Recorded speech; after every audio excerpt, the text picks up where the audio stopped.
What's going on, everybody? This is MDENT313, and I'm back at y'all with another one. I'm sorry I'll be late with these post-fight reactions and these videos. I gotta do better getting these videos out early. But man, I had a rough night at work last night. You know, in between, doing what I gotta do. And this morning, took my son swimming. But that's neither here nor there, right? I want to talk about that fight last night.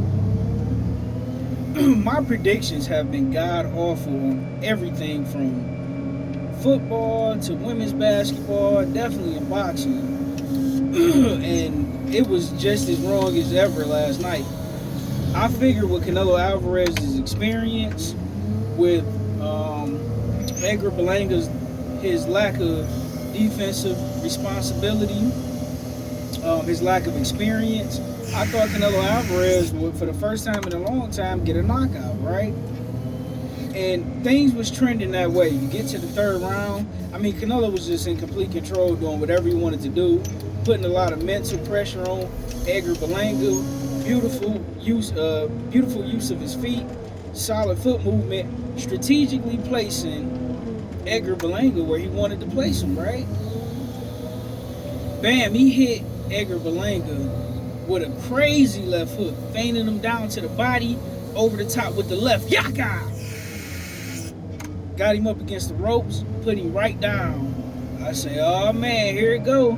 I expected this fight to go 8 rounds, but it looked like it's going to end early tonight. Man, credit to Edgar Berlanga. I owe you a great apology because I thought you was going to get knocked out. I seen you get knocked down by lesser opponents. But not only did you get back up off the canvas, you made a good account of yourself, utilizing your jab, your power jab. You was doing a good job of setting Canelo up and dressing him up with the uppercut, catching him with all type of hooks, and you did a good job of fighting back. You had a few lapses, but that's okay because you was fighting a more experienced guy. And I thought you did extremely well. Nothing to be ashamed of. What I notice about Canelo Alvarez, I say this all the time, but it's always been there, but it's more apparent now, more so than ever. Because I remember there was a point in time where Canelo Alvarez had to get surgery on his knees. But prior to the surgery, and even after the surgery, once you get Canelo to that 6th round, he is dead tired. And the funny thing is, Canelo Alvarez don't even move that much. The guys that he's been fighting, with the exception of Caleb Plant, because even Billy Joe Saunders didn't move as much as Caleb Plant did. Canelo Alvarez, if you can force him to think and you can keep a jab on him and jab him to the solar plex, you can flatten his tires and weaken him and tire him out relatively quick, because it seemed like the 6th and 7th round of every single fight, Canelo Alvarez is already breathing out the mouth and he's already tired. And it's crazy because the guys he's fighting, don't get me wrong, they're good fighters. I'm not gonna lie or be disrespectful. They're solid fighters, but they're not elite level fighters. Like Canelo lost to Dimitri Bivol, who in this day and time, I would consider Dimitri Bivol to be an A-level fighter. I would consider the guy he's about to fight in Arthur Beterbiev an A-level fighter. Either guy can win that fight. That's a 50-50 fight. No matter how I analyze it, sometimes I go with Bivol. I can see reasons why he'll win that fight, and I definitely see reasons Arthur Beterbiev can win that fight. But point being is, I'll give Canelo, he get a pass for losing to Bivol, even though Bivol isn't a big name, because everyone who know boxing know that Bivol's an A-level fighter for this generation. And he absolutely washed Canelo. Right? And to be honest with you, a faded Sergey Kovalev was washing Canelo up until the 11th round, till he got tired and Canelo just, pretty much knocked him out. But it seemed like each fight is getting harder and harder for Canelo.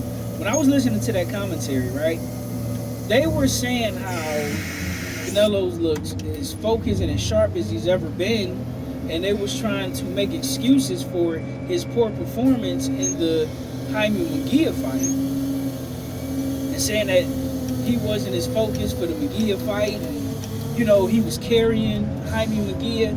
Absolutely not, because all of Canelo Alvarez fights look exactly like that, unless he's fighting a what's that guy?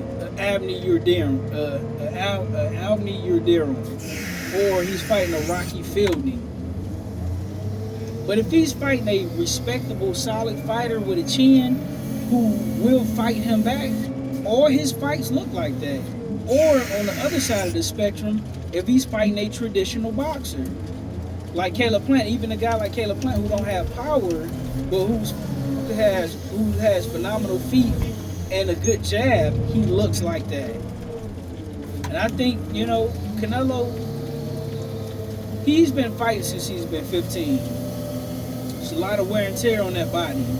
And he's just slowing down, He's had some tough fights. He hasn't had a lot of tough fights, but he had some tough fights. So, I personally would like to see Canelo Alvarez either versus David Benavidez and or Terrence Crawford.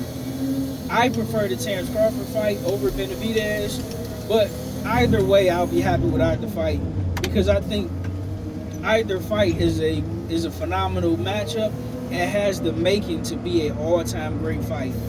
And if I'm Canelo Alvarez, I made all the money I could make in the sport of boxing. I'm filthy rich, and I'm gonna end my career with a bang and get super paid on top of it. But I gotta tip my hat off to Canelo Alvarez for getting the win.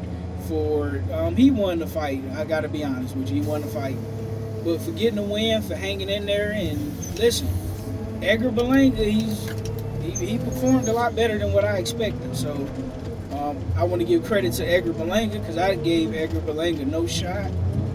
I thought he was gonna get dog walked and knocked out, but he proved me wrong yesterday. And I will be tuning in to both you guys' next fights. With that being said, ladies and gentlemen, let me know what you thought about the Canelo Alvarez versus Berlanga fight last night. Like, share, subscribe. I'm out. Peace.